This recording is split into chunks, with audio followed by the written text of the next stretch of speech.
waxaan idinku salaamayaa salaanta muslimka dhammaantiinba assalaamu calaykum waraxmatullaahi wabarakaatu. intaa kadib waxaa marti sharaf inoo ah caawa halkan isku yimiday dhammaanba shacabka reer awdal ee ku nool waddanka UK, dhammaanba oo ah dadka gadarbuulsi ee deegaanada degan awdal iyo salal, oo halkan caawa iskugu yimiday inay ka dhiibtaan shucuurtooda iyo hawsha ka socota maanta gobolkoodii. bal haddaba intaynan shirkeyna furan inaynu ku furanno aayadaha qur-aanka oo inuu akhriyo sheekh mustafe axmed hoori. kusoo dhowo sheekh. الشيطان الرجيم بسم الله الرحمن الرحيم والعصر إن الإنسان لفي خسر إلا الذين آمنوا وعملوا الصالحات والتواصوا بالحق والتواصوا بالصبر صدق الله العظيم. soconaa xaaladda xasaasiga ah ee gobolladii ka taagan qaaraddii aanu ka nimidnay, taas oo keentay inay isku keento caawa ay bishu tahay 14 December 2014 oo aan kaga wada hadli doono xaaladda xasaasiga ee halka ka taagan. bal aan ugu horeeyay haddaba martideena halkan inoo fadhida oo inaga sii doonta xaaladda halka ka socota iyo bal waxa ay qurba joogta samaroonka ah ee ku nool waddanka UK ay ka qabaan hawsha halka ka socota. aan ugu horeysiyo Saleebaan Cawaale Good oo بسم الله الرحمن الرحيم اللهم صل على سيدنا نبينا مولانا محمد وعلى آله وصحبه وسلم. ولا لا يلدمتي بوضوء سلامتهين انتي نهلك جوجتا إيا انتي نغا مقان اكو أبسرتاتا قبيلك قد برسيقا. waxaan halkan isugu imanay kullayto waa taageerada suldaankeena suldaan Abubakar oo hadda ka dhawaajiyay ama iclaamiyay in maxay haydaanay gobolka Awdal uu ka go'an yahay oo gooni isku taag ku yahay gobol intiisii awlaha awalba iyaan isugu imanay inaan halka taageerno insha Allah. okay, intaanan taageeradaas galin waxaan doonayaa inaan maxay haydaana warbixin idinka siiyo dhulka gobolka Awdal iyo guud ahaan Somalilandba oon joogay muddo dhan 1 sano. anaan hadda ka sokeeya hadda ilaa iyo bishii ina dhaaftay 12 baan soo galay London. horta guud ahaan dadku oo korka la leeyahay suldaanku waa kelidii maahan dhammaan gudaha oo dhan waa laga taageersan yahay, waana lala socdaa, waana taageersanayn. de hawlo badanna waanu ka soo galnay. hawlahani waxa weeyaan hawlo gelin laga soo shaqaynay muddo laga shaqaynayay, gudahana laga shaqaynayay, oonu ka shaqaynaynay oo dad kale oo ka shaqaynayeen miisaan culus ku leh sida suldaanka oo kale, miisaan culus ku leh bulshada dhexdeeda. siyaasiyiinta laftigeedu dee kulley waa iyagu waa nimo shaqaynaya oo dee nidaam dhisan u shaqaynaya, wayna leeyihiin maxay ahaydaanay dee inay yidhaahdeen ma taageersanin oo ma ogolinay midiyaha ka yidhaahdeen waxa weeyaan xaalad waxay ku jirtaa bolisiga siyaasadda ayay ka mid tahay, laakiin waxaan hubaa 100% inay suldaanka ku taageersan yihiin arrintan suldaanka wado. waxa weeyaan dhalinyaro, dad dhexdhexaadka iyo dadka waaweyn dhammaantoodba. qaar baa ku sheega 4 qof oo tolkii oo jiribkiisa hoosa unbaa suldaanka ag socda. taasina waa been. cidda taa ku sheegaysay waa been, wax jirana maaha. qabiil ka maqan oo qabiilka gadabuursigiisa nooc kasta uu yahay way la joogaan hadda meesha uu la joogo. way la joogaan meesha uu la joogo. cidda oranaysa kaba soo qaad odayaasha habar cafaan baa diiday, dhalinyarta habar cafaan baa diiday, maxay baa diiday, kamid baan dhalinyarta habar cafaan. odayaasha habar cafaan qoladii ku soo xigtay ee fuujarka odayaasha baan hay anaana ku jiro hormuudka u horeeyana ka saaxiibaday baa la jooga ilma adeeradaydii hoosaa la jooga ilma adeeradaydii guud baa la jooga halka uu joogana la jooga iminka arrintu waa sidaa waxaan nii ogahay ta kale ummadda dee masiirkeeda lagama weecin karo ummad waxay doonaysana cidima ag marin karto xoog kasta oo lagu isticmaalo military kasta oo loo keeno cagajugleen kasta oo loo keeno xabsi kale oo xabsi loogu hanjabo cidi kama weecin karto qalbiga dadku waxa ay doonayaan maantana dadku waxay doonayaan kabaadiyaha jooga islaanta caanaha magaalada keenta islaanta xaabada gurata ta beeraha qodata ta ariga eegata mid kasta oon xataa magaalo joogin oo miidiyaha aqoonin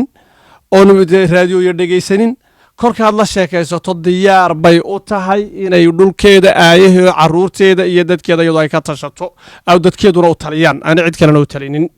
diyaar baynu yihiin suldaankana de saasaanu ku taageersannahay waa intaa yar baan walaalayaal aan doonayay inaan idinka jaahil jiro oo ta ugu weynadahayd suldaanka kelidii ayuu 4 askareeb oo 4 reerkiisa ayuu wataa oo meelaha la galgalaa loomana dhanna ta aan doonayo inaan indii caddeeyaay taas weeyaan xaqiiqaduna waa sidaa anigu ka mid baanahay asalaamu calaykum waraxmatullaahi wabarakaatuh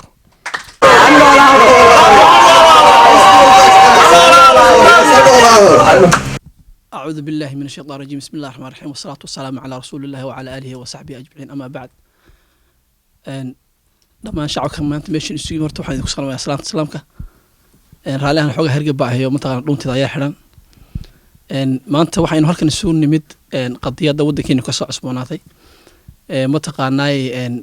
هذا لبويك أفرت من عشاء سعودي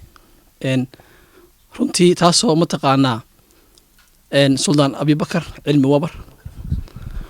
uu ku dhawaaqay go-aan aad u qiimo badan dadka shacabka reer awdalna aad u raaligeliyey kaasoo ah in dadka reer awdal ay maalintii 4 Disembar ay ayahoodii mustaqbalkooda ay ka tashanayaan oo taasi macnaheedu tahay inay deegaanadooda ilaa gabilay ilaa loo yacdo xuduudka Djibouti ee leenahay maamul iyaga u gaara oo ayahooda ay kaga tashadaan in la yagleeli doono suldaankuna uu hormood u ka yahay runtii waxaanu suldaan abubakar cilmi wabar ku taageeraynaa hadalkaa qiimaha badan leh ee ka soo baxay qurbajoogu mar horey bilaabeen activitygaas iyaga oo maamul ay u dhan yihiin dadka shacabka qaar baa yidhahda dumarkii iyo carruurtiibaa ayaa bilaabeen laakiin ummadduba dumarkii iyo carruurta wey waxay dumar iyo carruur raaceeni cid ka hari kartaa ma jirto oo iyadoo 10 carruur haysataa hadduu aabuhu ka hor yimaado dee waxa macnuu samaynaya ma jirto marka mujtamacaasi waqtigaa hawshaa bilaabay maantana waxay maraysaa stagekii salaadiinta oo hormood u yahay salaadiinta muxuu ahaa suldaan abubakar cilmi wabar oo salaadiinta ka mid a deegaanadan ee gabiley salal iyo awdal waxaanu halkan si toosa uga caddaynaynaa in suldaanka aanu garab joogno kuna taageersannahay mabda uu kaga dhawaajiyey oo aanu muddo badan sugaynay inuu ka soo baxo carabka salaadiinta gobolka waxaa ka soo yeedhayaa ood moodaa in dadka qaar ay shaki ku jiro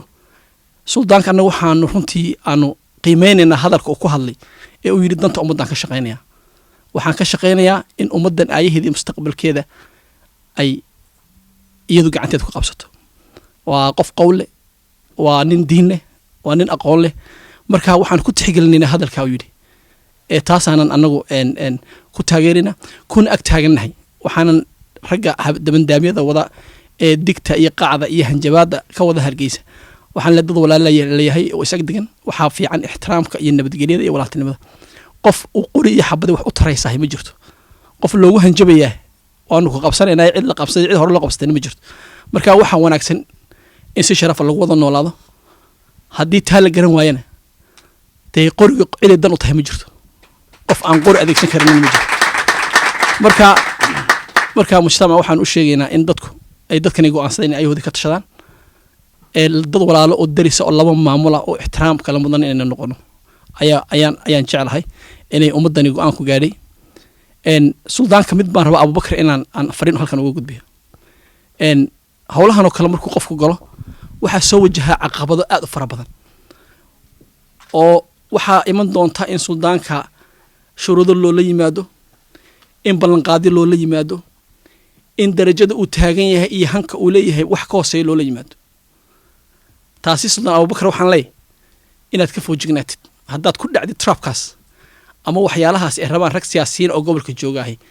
ay iyagu ajendahooda uu yahay suldaankaanu soo xerogelinaynaayay ajendahana la siiyo waxyaalaha dacwadda ka taagan wey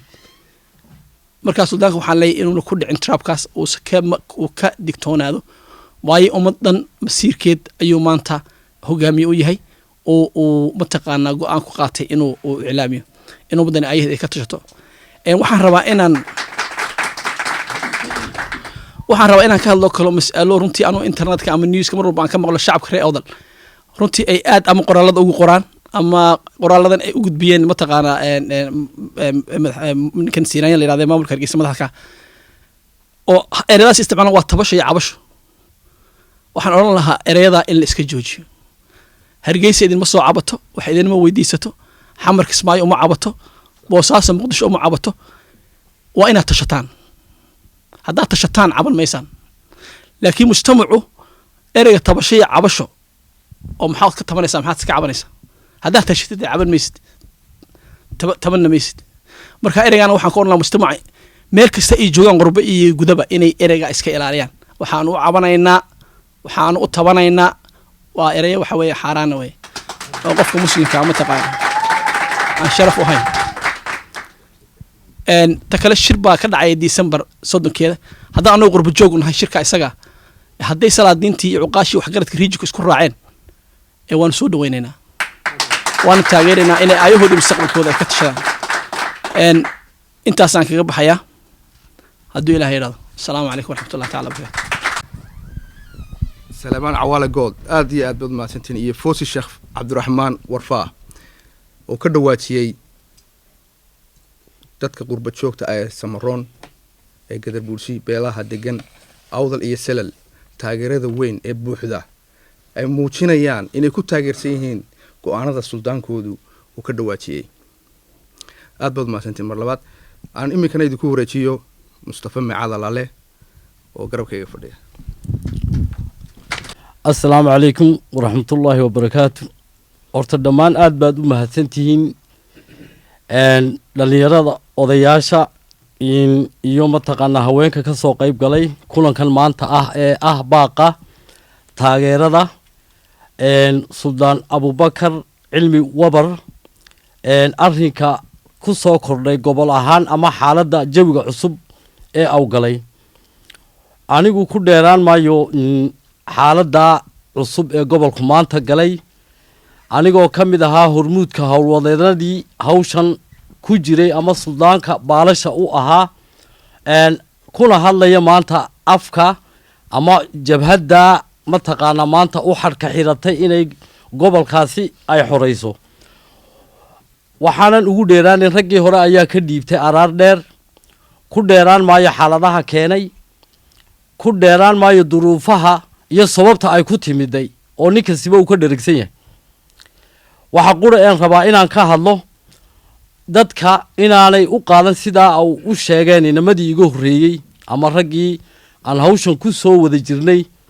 qaarkood oo halkan aan wada joogno oo uu ka mid yahay Saleebaan Cawaale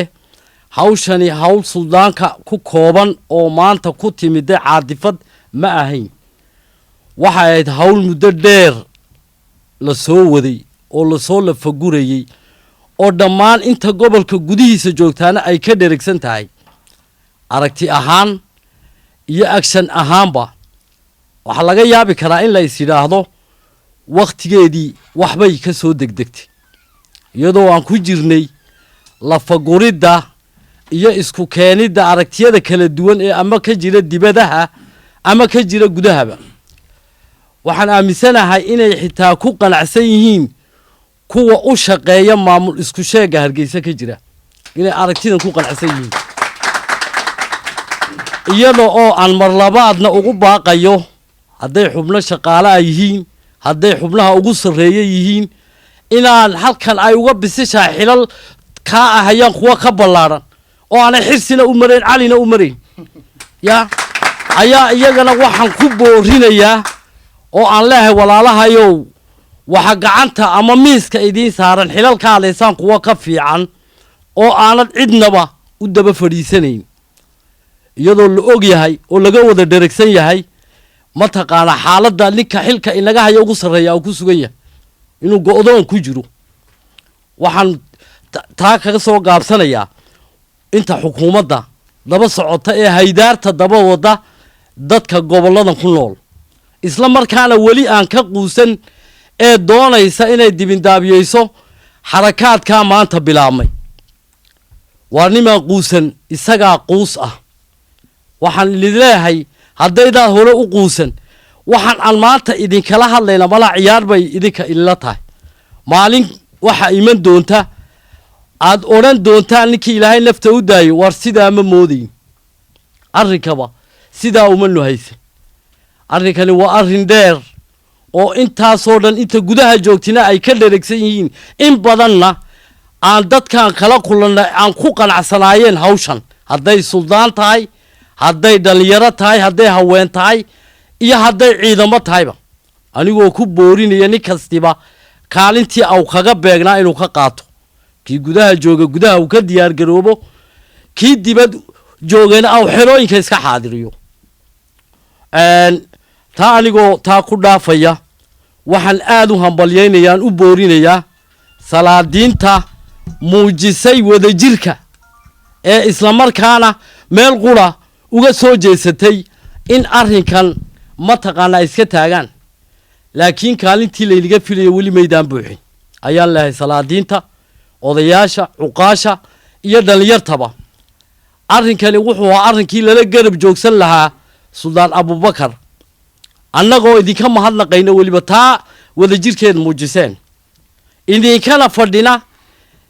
dee actionkii xigi lahaa waad ogeydeen inaad hore uga quusateen tabasho iyo mabasho iyo cabashaba way soo badnayd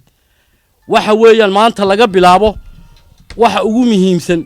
ee meesha yaalli waxa weeye waar tubtaa aynu qaadnay barbarkay ka baxdaabaa bakayla qaleen ummad masiirkeedii ka tashanaysa ayaynuna arrinka labaad waxaan u soo jeedinayaa xukuumadda meesha ka talisa hargeysa la yidhaaho horta yaan riyo lagu noolaan baraawno la keena iyo afar marya alooloo la keena iyo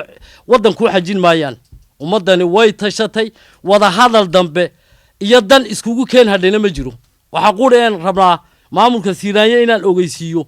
haddii ay dan u tahay inay afartaa baraan u joogaanna dee ha u joogeen afar baraan iyo in ka badanba waan haynaa diyaaradahan u soo babac dhignay iyo kaarayaan soo jiidnay iyo waxbay ka sheekeeyaan qolo magaca sheegatay dee bal ninka afar baraan lagu haystaa la arko taasaan uga baxayaa dadkana aad baan uga mahad celinayaa taageerada ballaadhan ee 90% ay u fidiyeen arrinkaa maanta ka soo iftiimay meesha oo arrin loo dhan yahay ah ta kale waxa aan leeyahay mataqaanaa dadka dibadda jooga inay arrinkan dhexda u xidhaan oo u guntadaan oo u midoobaan taakulaynteeda degdegana ay muujiyaan isla markaana aan la sii harag jiidin cali baa hebel yidhi halkanay hawl kale ka baxday magacanaa qaldan ilmaadree waxaasoo dhan waa waxaan sixi doono waxba gacantaa weli nooguma jirin laakiinse waxa weyn haddii maanta ballantaadii qabatay 6 ahayd 7 baa timid dee wax la isku qabsada maaha ujeeddada u weyn ee meeshii loo socday ee aad u socoteen waan u hambalyaynayaa raggii hore ee awdal state soo waday dibad ha joogeen gudaha joogeen yaa hawli ay soo qabteen wax badan baad soo qabateen oo la iska indhatiri karin laakiin maanta inaan gacmaha isqabsano maxaa inoo dana aan idhaahno meel uga soo wada jeesan uunbaa loo baahan yahay dadkana waxaan ku boorinayaa in leeyahay inay maanta dhexda u xidhaan halgankaa bilaabmay it's not beginning of the end maaha dhammaansho maaha bilowna xitaa maaha waa yar bilowgii buu yidhi moogti nin hore oo mahmahay waxaan inii sheegayaa markaa arrinkaas maanta bilaabmay nin kastiba kaalinta au kaga beegan yahay ilaa au ka muuqdo meel gaadhi mayno oo cali baa caynkan u jeeday iyo kuwaa aan la hadlayna lafteeda ee mataqaanaa xilalka ama ka haya ama xilal ka sugaya ya ee aan quusan lafteeda ayaan rabnaa bal iyaga inaan wax u bislayno waayo wan weyn ilaa la qalin dhii sicirka maarkaan baa lii assalaamu calaykum waraxmatullahi wabarakaatu asan tahay mustafa macad alaale iminkana waxaa intaa inoogu xigi doona faysal cabdilaahi abarone oo isaguna bal kelmada gaagaaban inoo sheego. bismillaahi raxmaani raxiim. marka hore waxaan leeyahay dhammaan mudanayaasha iyo marwooyinka iyo dhallinyarada iyo odayaasha ka soo qayb galay madashan aadka u quruxda badan ee aanu ku muujinayna taageerada suldaankeenna suldaan abubakar. waxaan leeyahay marka hore asalaamu calaykum waraxmatullaahi wabarakaatu. mar labaad waxaan u mahadcelinayaa qabanqaabayaashii barnaamijkan quruxda badan lasoo qabanqaabiyey. haddaan intaa kaga gudbo hadalka intiisi badneed walaaladay ama raggan khiyaarta iga horreeya ayaa sheegay, laakiin aan 2 kelmadood baan ku darsan doonaa insha allah.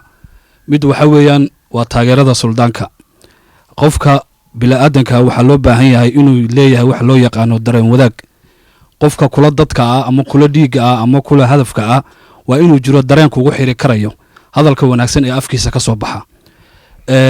suldaan wabar hadalka uu ku hadlay waa hadal in badan ummadda Gadabursi guud ahaan ay ku soo taamaysay ama ay waqti iyo waayo adag ay u soo martay ay sugaysay inuu maalin uu dhaco, waana uu dhacay. haddaynu nahay dhallinyarada run ahaantii gobollada ka soo jeeda Awdal iyo Gabiley iyo Salal, inkastoo dhulkaasi imanka run ahaantii sida loo dhigayo ama dhul ahaan ama jugraafi ahaan in badan laga bedelay oo annaga qudhayada carabka iyagu uu qabsaday inaanu xataa Gabiley markaanu hadlayna aynu ka reebno. taasina waa waxyaabaha qaladka inagu ah in aan dhulka iyaga u hibeyno dad kale, sababtoo ah waxa weeyaan jugraafi ahaan dhulka Gadabursi ilaahay dejiyey ilaa laga soo bilaabo Buulaxaar Hargeysa hoosteeda la soo mariyo ilaa iyo harta Sheekh Axmed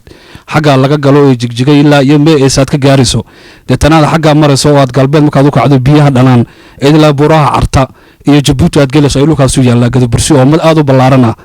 waa qalad inaynu mar walba ku yooyoontanno ama aynu hadalka yaga ku soo koobno 2 magaalo ama 3 deegaan.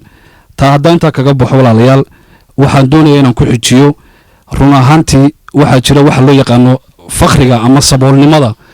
oo qofka bilaadanka lagu xajiyo ama lagu xakameeyo waxay aakhirka dhaxalsiisaa inuu gumoobo. in badan oo inaga mid ah waxay qaadatay caado ah inay xakamahaasi goor walba ay maarto u adkaysato oo ay ku hoos noolaato ilaa marka dambe ay ilaawaan qofka ay yihiin iyo cidda ay matalaan iyo halka ay joogaan iyo caruurtooda iyo masabkooda inay iloobaan. taana waa ta in badan keenaysa marka aynu ka hadlayno dad baa Hargeysa laga soo tabantaabiyaa ama laga soo waaridaa oo shilmaad ama dheemaal yar ku weydaarsado mustaqbalka ummadooda. saboolnimada faraha badan ee lagu xajinayo dadkan ee hantidoodii lacagtoodii lagu dhacay ee xoolahoodii lagu dhacay ee ayadoo reer galbeed iyo nin cad iyo nin madow loo adeegsanayo maalin cad la faramarojiyey ayaa keentay in dadkan ay goor walba u muuqdaan dad sawir kale laga bixiyo oo lagu tilmaamay inay yihiin wax yar oo dheemaal ah ama sandareertir inay qaataan. taa maanta way soo gabagabowday. barnaamijka caawa halkaan u fadhino waa dahfur ama waa buddig shirweyne ballaaran oo lafteeda iman doono, kaasoo noqon doona mid aan taageero ballaaran ku siin doono. sida ay sheegeen ma doonayo suldaanka iyo cidda geesihiisa fadhida ama ku weelinaysa inaan ka hadlo, laakiin waxaan doonaya inaan farriin u diro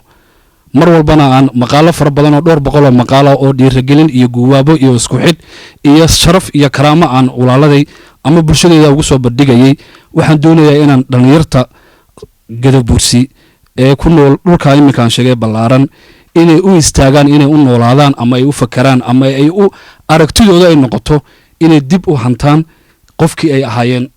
127 sano ka hor inta aanan gudnimadani ama bahdilkani ama saldanadana laga qaaday aysan nagu dhicin, inay dib u hayaamaan oo taariikhdooda ay dib u baaraan oo ay noqdaan dad sidii ay waagi qaarkood ahaan jireen ay dib u hantaan. hadalkayga waxaan ku soo gunaanadayaa run ahaantii maadaama madashu ay tahay madal ah in laga jeediyo barnaamijyada inta badan la sheegay, waxaan ku soo gunaanadayaa anoo la hadlayo dadka aaminsan waxa loo yaqaano kala qaybinta ama dadka aaminsan reer hebel baa caynkana ama reer baa sidaana. run ahaantii geesigu lama doorto, geesiga isagaa bulshada ka soo dhexbaxa.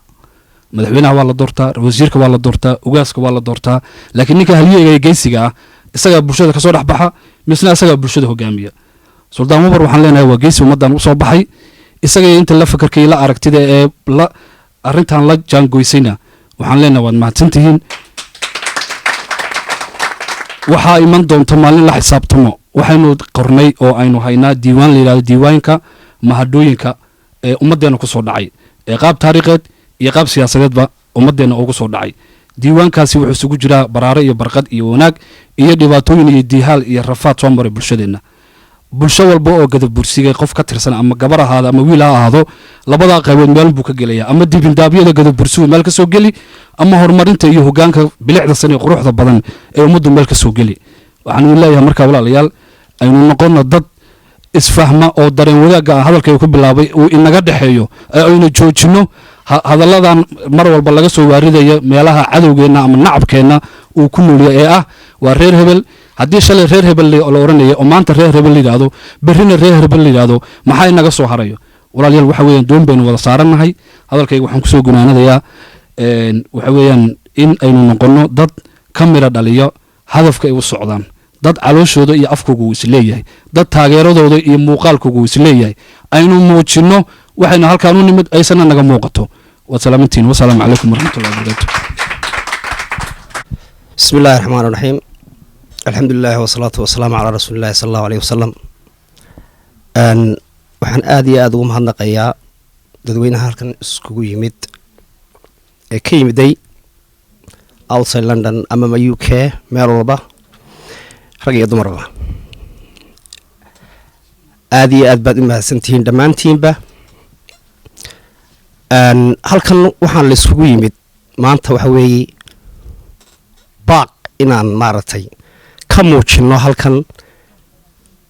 ka soo dhawaaqay gobollada awdal salal iyo gabiley ilaa shiniile maanta meel walba oo u dega gadabuursi waa dhawaq isgaadhay weeye waxaan halkan dadka markaa aan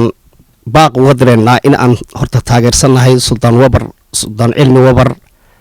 oo ka dhawaajiyey wax gadabuursi uu wada leeyahay keligiina aanu ahayn dadka oo dhan ee gadabuursina maanta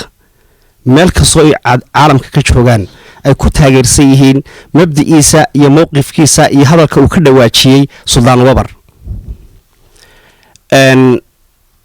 taas intaasaan dadka odhan lahaa talabaad waxaan kaleen u sheegayaa gadabursiga dhallinyaradiisa ama odayaashiisa ha ahaado ama siyaasiyiintiisa ha ahaado waxaan maanta halkan aan ka caddaynaynaa haddaanu nahay qurba joog maanta inaanay maaragtay gadabursi kala qaybsanayn mid keliyana uu ka yahay suldaankuna inaanu keligii ahayne oo salaadiinta ka soo jeeda beelahaasiba dhammaantoodba ay taageersan yihiin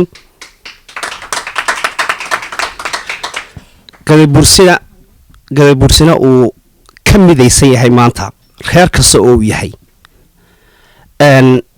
taas waan anoo ka gudbaya waxaan aan kaleen odhan lahaa war dhallinyarada meel kastoy joogaan ama qoraal ha ahaato ama mataqaanaaye hadal ha ahaato ama adin ha ahaato ama ha ahaato dhaqaale waa mid loo wada baahan yahay in mid keliya loo wada noqdo marka waxaan odhan lahaa haddii ilaahay ka dhigo in mataqaanaa hawsheeda nin walba halkii uu kaga ekaa inuu hawsha sidiisa uga qabto dhawaaqa suldaankana aad iyo aad baan u taageersannahay waxaanu leenahay aad iyo aad baad u mahadsan tahay suldaan adiga iyo inta kula socotaba wasalaamu calaykum waraxmatullahi wabarakaatu بسم الله الرحمن الرحيم halkan waxaan ka salaamayaa marweeye mudanayaal horta dhammaantiin aad baan nii salaamayaa shaliyada awdal states aad baan u salaamayaa samaroonko dhan aad baan u salaamayaa horta waxa weeyaan sideedaba marka lagu sheego inaku dad wax guumaystamaynu nahayn laakiinse waxaad aragtaa tan iyo dhowr iyo kontonkiiba wuxuun baan dul qaadanaynaa dhammaantiinu siba gobolladeenna waa salel awdal iyo gabiile wax tusaalooyin markaan ku tuso aan ku sheego bal dariiqa laga soo bilaabay raskamboni maxaa xuduudiisa maroonka maxaa ku gooyey horta kow weyntaas waa taa ka dagaalamayo gaadiid la-aan tikad la-aan wax la-aan kow bal waxaan xasuustaa beri waxaan xasuustay 1982 daahir gadiid odan la yidhaahdo waad wada garanaysay waa nadari aabaheed loo yacaddo isagoo saylac jooga ayuu meesha kastamka intuu galay ayuu yidhi waryaadahe nimayahu feedhaha waaweyn leh in adeer bahasha halkaa taala ee intaasoo guuto iyo broon iyo belo ha ilaalinayso in adeer daasa daayir meel lagu ridi kari waaye calaa kunkii 100 faran war tikad wuxuu yidhi iskuulo ma hayno war caafimaad ma hayno war meesha qofkii soo degaba waxaa la yidhahdaa meeshan meel la degan maaha waa meel ciidan wax dadka loo kaxaynayo waa dunyadaas waa tikadaydu waa tikad asal ahaan jirtay ilaa iyo tukrigii 2,000 sano ayay ka soo goday tikadaydu maantana Soomaali anaa u liita awalna anaa wahaa libaax taariikhda marka dib loo eego la eego sarunta reality-ga marka la eego siyaad baras ka dulqaatay waaye waa jamac baan u sinay TSNM 1991 wixii ka dambeeyay maxaa toos ciidamo toos loo geeyo saylac iyo loo yacdo iyo dhulkii meesha macmaankii ka soo galay waa ree awdal inay noolaan waa abidkoodba inay noolaan weeyaan micnaas halkaas tay cadaynaysa waaye markaad jidka saa u sii marto ee saa u sii marto war daaqal dhagax ma arkaysid qofkii ka waxa lagu leeyahay oo soo gogo aqalka ku dhis war maxaa ku diida inaad loox iyo nidaam u yeelato inaan dhul mahanta ona la yaxmada wallahi wabillahi been sheegin bay youtube ku jira inakaas islaantaydu maalintu aqalka meesha uu aasaayi wallahi wuu joogay wuxuu yiri meesha ayra istaamka ayra adkaysan maanta ka dhisan muxuu saylac nidaam kale ana dhisay anoo dhul mahanta ya dhisay ni samarona 40 sano waa ka waayay imikana ma kama hayo mustaqbalkana kama hayo ana dhisay gaariyaasha ciida guray maarta sibirka markay dalaacaan ayuu ka soo xaadhi jiray markaas ay nimanka xuna feedaa waa weyn la eede habar maxaan nimanka habar jecel war maxaad guraysaa war waxba waa sigay intuu qarsado ayuu habeenkii laaqi jiray markaas ginjad intuu gooyo ayuu dhisay cadayn baan hayaa wasiirka arrimaha gudaha aduur bila sharaf buu ku siiyay war meesha yaa dhisay waxa waa kan ka dhisay haw ka yimid sool iyo sanaag buu ka yimid ninkaasi baleekad sool iyo sanaag buu ka yimid 4 sano ka shaqeeyo ku gaaray inta laba sano 7 bilood baan dhisay sidii maalin walba laga daadinayo ciida warikan horumarka meesha laga xun yahay tolkay waa max waranka qaniisan muxuu yahay maanta wabar hadduu naga jaray warankii adeer waan ka raarnay wixii inta ka dambeeya ma soo laamayno nada wallahi ma soo laami mayno teeda kale ni sheegay meesha magaalada la yiraahdo loo yacade gabadh ina adeertaya aniga ya urto daba ciyaal wadati ku yarba mobile phone ayuu ku iloobay loo yacade Djibouti waxa isku jiraan dad aragto wax dhowr talaaba hooyadu waxa la noo xisaabi nimanka inta ku dhufo war waa sida waa carruur waxani ma yaa leeyri ku dhufo xisaabta cid kale kuma jirto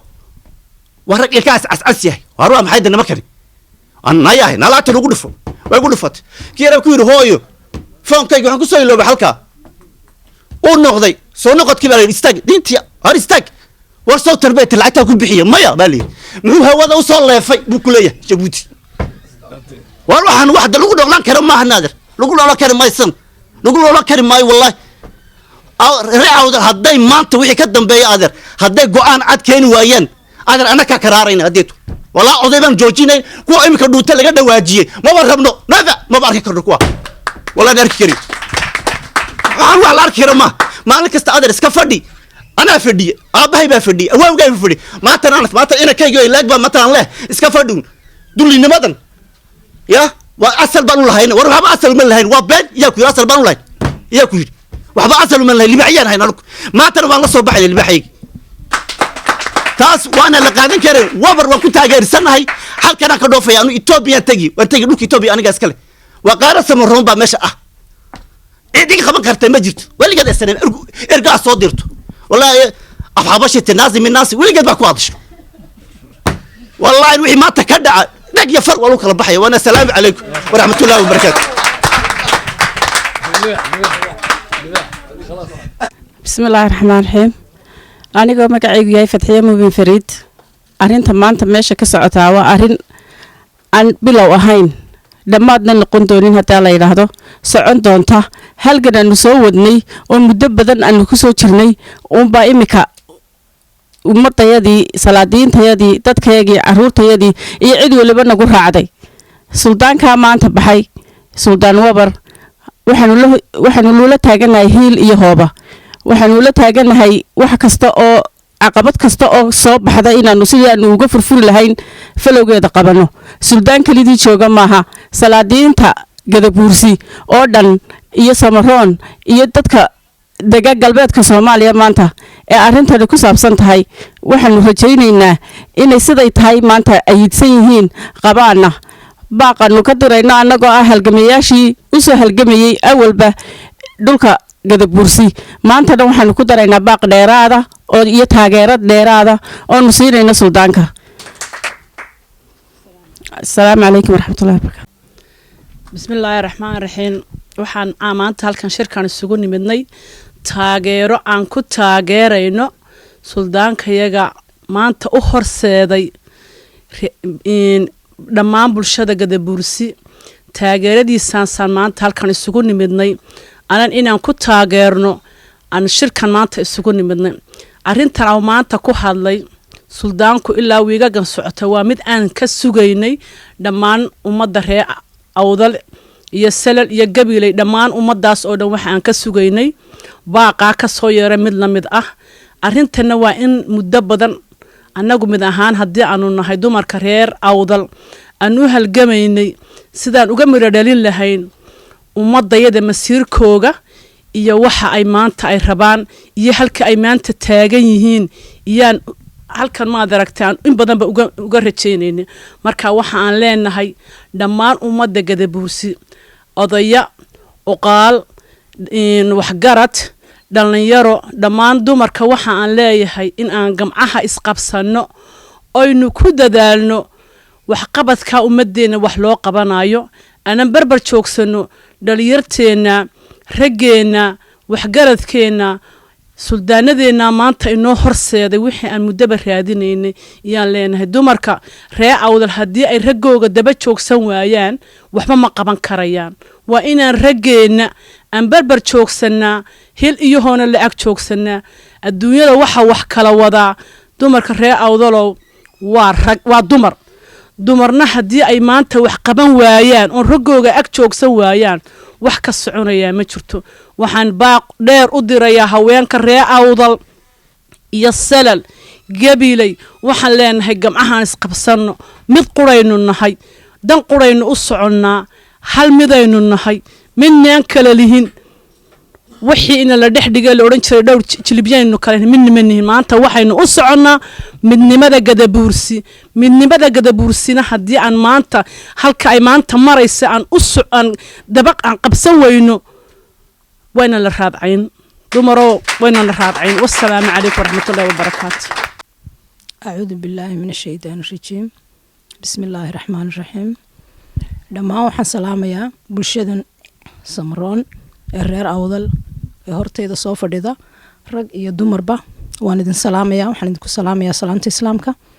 sidoo kale waxaan salaamayaa dhammaan soomaali weyn oo dhan dhammaan islaamka adduunka oo dhan waxaan salaamayaa salaadiinta cuqaasha odayada oday dhaqameedka dhalinyarada iyo dadka beesha aan kasoo jeeday ee ku dhaqan gobolada awdal iyo salal iyo gabiley waxaan u rajaynayaa run ahaantii halganka ay maanta bilaabeen inuu noqdo kii ay ku guuleystaan inuu noqdo kii hadafkiisu rumoobo inuu noqdo kii aan ka midho dhalino inuu noqdo kii aan xaqeena kusoo ceshano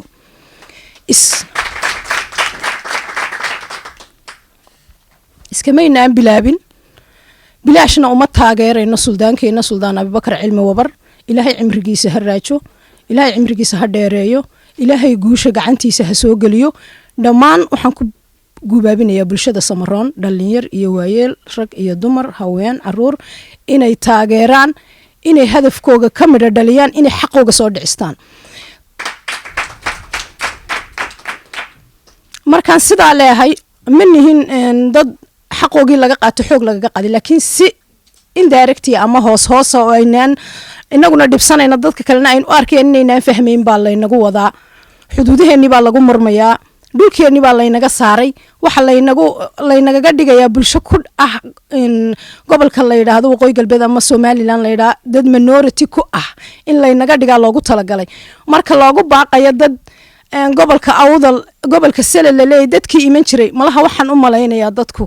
inay taariikhda iska indhatirayaan iyo inay dadkii waxgaradkii taariikhda yaqaanayba ay dhulka ka hoydeen oo inan garanaynba waxa nasiib darro ah dadka wadamada reer galbeedka ku nool sida london oo kale ama england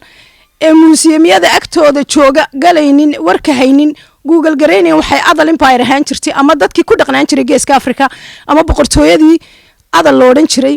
ee waqooyiga dalka oo dhan ka talin jirtay soomaaliya waa nasiib daro nin idiloo weyn oo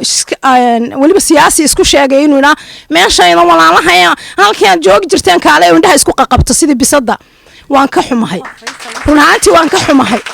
waa nin weyn oo siyaasi sheeganaya wuxuu wadaa namiimnimo wuxuu isku dirayaa dad wuxuu sanka isku gelinayaa laba beeloodoo horey ay iskugu soo geliyeen madaxa oo waxba guul ka gaari waaye waan ka xumahay nasiib daro waxba ka odhan maayo cambaarayna ma istaahilo faysal dadka reer awdal marba say doonaan bay ugu yeedhaan mar kartoon bay ku yidhaahdiin mar dabayl xagaabay ku yidhaahdiin mar faysal runsheeg bay dhahan laakiin waa faysal beenaale calaa kulli xaal anigoon kusii fogaanayn intaa haddaan ka gudbo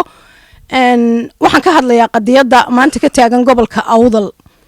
inama xildhibaana ahoo caruurahooga iyo reerahooga u shaqaysanayo danta masayrka dadkooga ka hadlay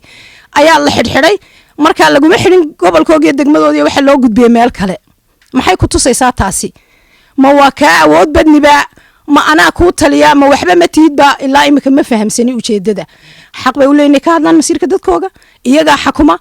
barasaabka gobolka awdal ee dilaalka u eg eena nin sharaf le oo xafiis fadhiyo u ekayn waxaan u dirayaa fariin cad oo ah inuu iska dhiibo furaha gobolka xafiiska u fadhiyo uu ku wareejiyo dad kale haddii aan intaa ka soo gudbo halganka bilaabmay ee suldaanka guud ee suldaan abibakar cilmi wabar aw ku dhawaaqay naf iyo maalba waan u huraynaa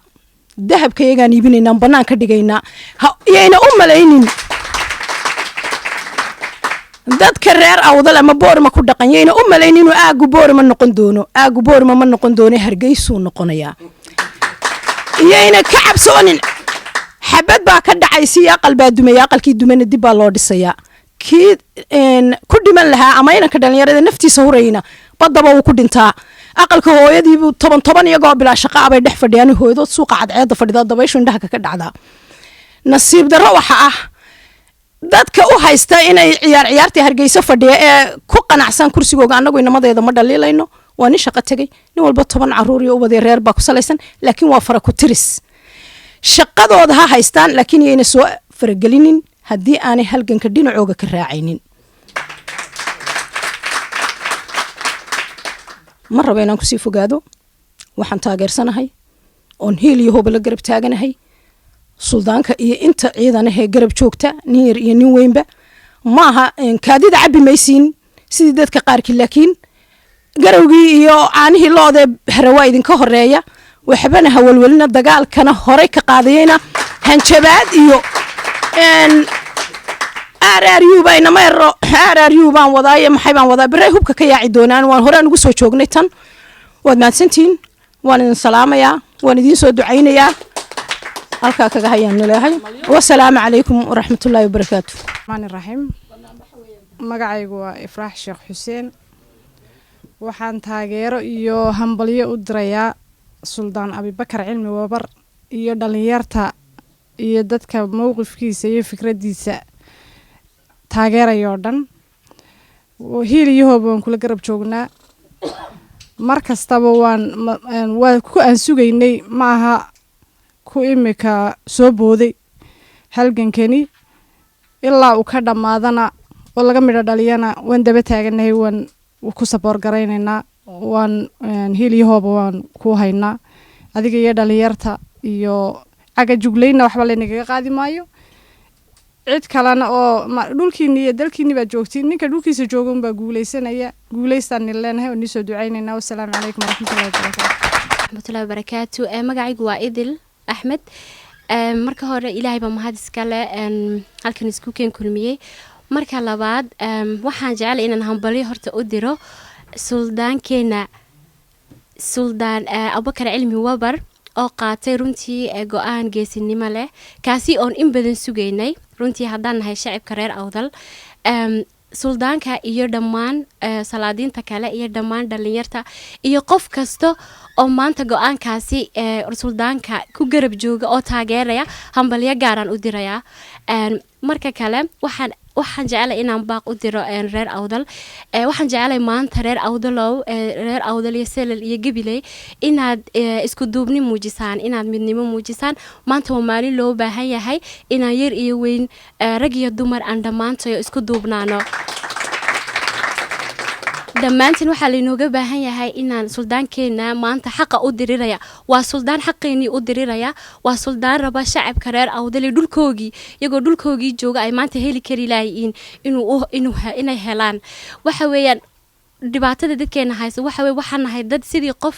gurigaagii kuugu yimiday oo kale oo kugu kantaroolaya maanta qofka gurigaaga kuugu yimaada ee ku yiraahdo leerka ma shidi kartid waxaan ma sameyn kartid waa saasoo kale maanta aan ku jirno dad dhulkeenii inagu maamulaya weeyaan dadkan aan jaar kalena waa dad aan jaar nahay waa dad aan dhul wada degno laakiin waxa qurux badan inaan si qurux badan oo sharaf iyo cadaalad ku salaysan tahay hatta haddaan wax wada qaybsanay inaan ku wada qaybsano ma aha inaan dulqaadkeena anagoo intaasoo dhan dul qaadanaynay ilaa noo arka dad maanta waxba goosan kareynin ama dad waaqaca yani dhibta ku salaysan iska aaminay runtii ma nihin dad waxaan nahay aqoon leh dad waxaan nahay dulqaad badan dad nabad jecel baan nahay taasi in lanaga faa'iideysto ma aha kama dhigno xaqeega ma dhacsan karno marka maanta alxamdulilah rabbil caalamiin talaabadaasaan sugayna salaadiinteedu inay qaadaan maanta oo ku dhawaaqay suldaan wabar waa midna farxad gelisay waa mid aanan taageerayno oo ilaa hiiliyahooba aan ku taageerayno ay siday habliiga horeeya sheegeen wax kasta aan ku taageerayno naf iyo maalba waa wax aan ku taageerayno maanta laakiin waxa fiican inaan taa wada garawsano aad baan u mahadsantiin fursadan aad siisaan aad iyo aadna dhammaan waa nii wada salaamay waxaan leeyahay dadka xaquudirirka ha noolaadaan mid kale waxaan jecelahay inaan kelmad kale ku daray garaa noqdo waxaan aad u cambaaraynay inaan uga soo horjeednaa dhalinyarta xaquudirirka ah ee sida nabad ku salaysan tahay u mudaaharaadaya ee xabadda nool la adeegsanaya xabadda lagu furayo taa waan ka soo horjeednaa waxa weeyaan dhulkaaga iyo yarayigaaga xor baad u tahay inuu qof kale kuga caburiyo maataana waan cid kastoo garab ku siinaysana aad baan u cambaaraynaynaa waxaan leenahay xorriyadda iyo mudaaharaadka silmiga ee dhalinyartu qabanayaan in loo daayo oo inaana lagu caburin ama inaana la dhibaateyn taana waan kasoo horjeednaa reer awdal haddaan nahayna anagu go-aankaas suldaankaygu qaaday baan taageersanahay hidya hooba waa waasantihiin aadiya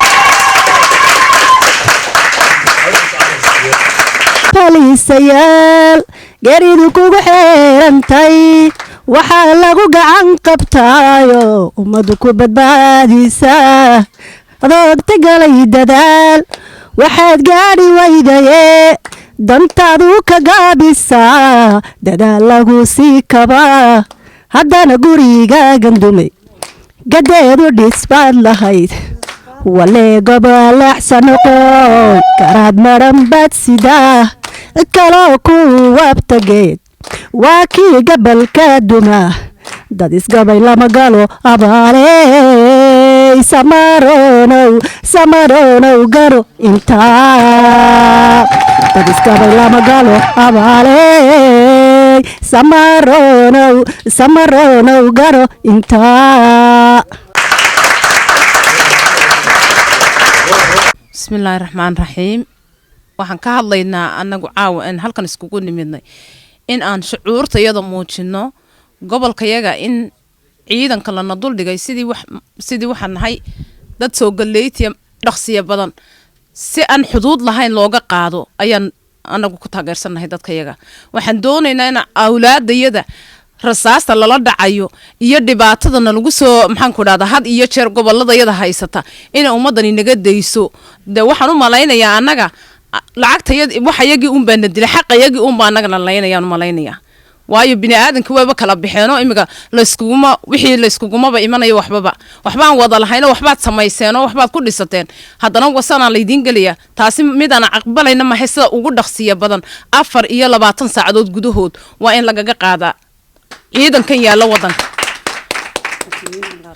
waxaan annagu taageersannahay oo aan aad u taageersannahay oon laga noqonaynin go-aanka suldaankayagu qaatay waan ku taageersannahay waayo go-aan xaqa buu qaatay wax badan baanu sugnay dowladdan la sheegayo dowladda haddaanu dhisnay waxayagii in la nasiyaabay hayd hadday sidaa u dhici weyday qolo walba meel bay degan tahee dadku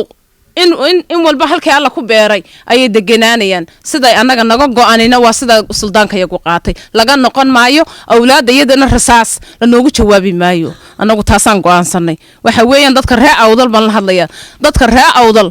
masayrkooga cidna u daba fadhiisan maayaan sida ay noogu bilaabantay weeyaan cidna u daba fadhiisan mayno cidna waxba ka sugi mayno waa sidaa weeyaan hadalkayagu caawa hadalkaygu waa guubaabo ha jirto ree awdal ha jiraanoo ha joogaan